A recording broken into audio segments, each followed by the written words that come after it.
दोस्तों साथियों जीए सिंध अज भी असां बहरिया टाउन के हवाले से ही थोड़ी मुख्तसर गुफ्तगू कंदासीं। बहरिया टाउन ते काफ़ी दफ़ा पाण ॻाल्हायो आहे, पर या हक़ीक़त आहे त सिंध ते कब्ज़े जी, सिंध जे धरतीअ ते यलगार जी जेका हिकिड़ी मुहिम हले थी पई उन ऐं उन जे ख़िलाफ़ु सिंधी माण्हुनि जी जेका मज़ाहिमत आहे उन जो अहम मोर्चो बहरिया टाउन जी शकिल में आॾो आयो आहे। ईअं जीअं ॿी आलमगीर जंग सॼे यूरोप में ऐं एशिया अफ्रीका ताईं विढ़ी पई वई, पर उन जो जेको मुख्य मोर्चो हो, मुख्य वेड़ जेका ही पोयां 4 साल उहा सोवियत यूनियन जी सरज़मीन ही, उन ते सभु कंहिंजियूं नज़रूं हुयूं ऐं उतां ई फ़ैसिला कुन वापसी थी नाज़ी फ़ौजुनि जी जेका उन्हनि जी शिकस्त ते मुंतज थी। त अहिड़ी शकिल इख़्तियार करे विया, तंहिंजे करे वरी बहरिया टाउन ते पाण ॻाल्हायूं था। अॼु इहा ॻाल्हि मां चवणु थो चाहियां त असां जॾहिं बहरिया टाउन जे कब्ज़ागिरीअ खे फ़लस्तीन ते इज़राइल जी कब्ज़ेगिरीअ सां भेट ॾियूं था त पाकिस्तान जी हुकूमत जा साथारी ऐं सिंध में पीपल्स पार्टीअ जा साथारी उन्हनि खे कावड़ लॻे थी त तव्हां काॾे फ़लस्तीन काॾे हिन सां तव्हां सां ग़लति था भेटियो। त जॾहिं वेझड़ाईअ में उते फ़लस्तीन जी सूरत हाल घणी संगीन थी वई, जंग लॻी गाज़ा में, त पोइ पाकिस्तान अक़वाम मुतहिदा में पंहिंजो मौक़िफ़ पेश कयो। उहो जेको रिपोर्ट थियो डान अख़बार में, ही डान अख़बार आहे 17 मई जी, उन मूं 2-3 टुकड़ा मां पढ़ी ऐं तव्हांजे आॾो रखां थो त उन में ऐं बहरिया वारी हिते जी सूरत हाल में केतिरी हिकजड़ आई आहे। पाकिस्तान उते पंहिंजे मौक़िफ़ में वॾे फ़ख्र अंदाज़ सां चयो त इज़राइल वाज़ following A deliberate policy of expanding illegal settlements, forced evictions of Palestinians and demolition of their homes।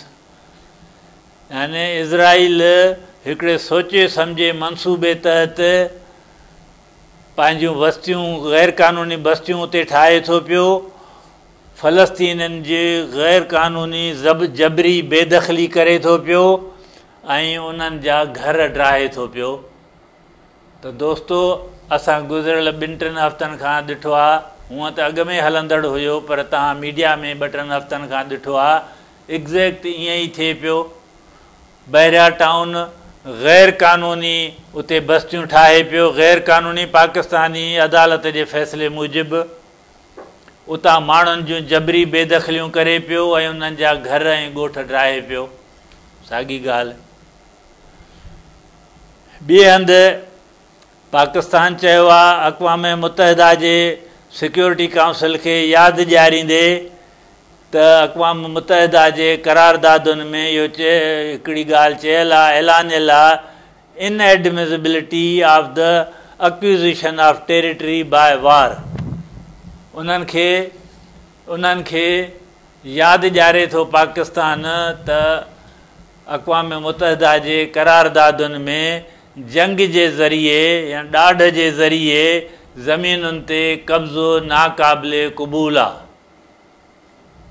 हिते बि उहा ई ॻाल्हि असां जॾहिं चऊं था त चवनि था त न हिते क़ाबिले क़बूल आहे, हुते नाक़ाबिले क़बूल आहे, हिते क़ाबिले क़बूल आहे।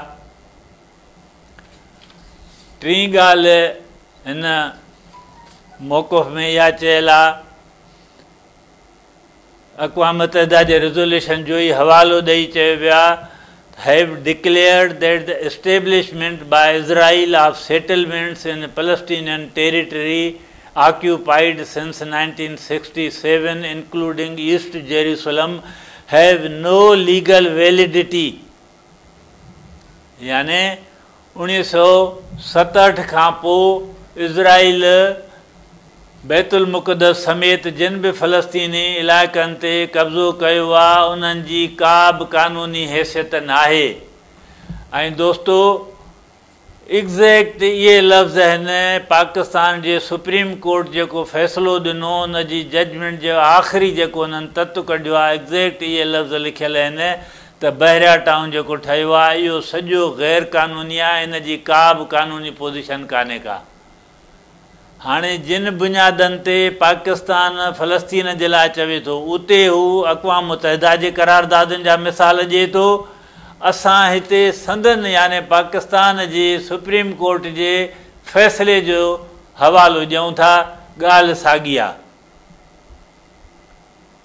त इन जो मतिलबु इहो आहे त पाकिस्तान जे क़ानून मूजिबि अदालतुनि जे फ़ैसिले मूजिबि आलमी क़ानून तहत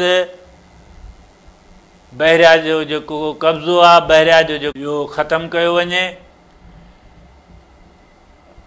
अॼु एतिरी पाण ॻाल्हि कयूं था।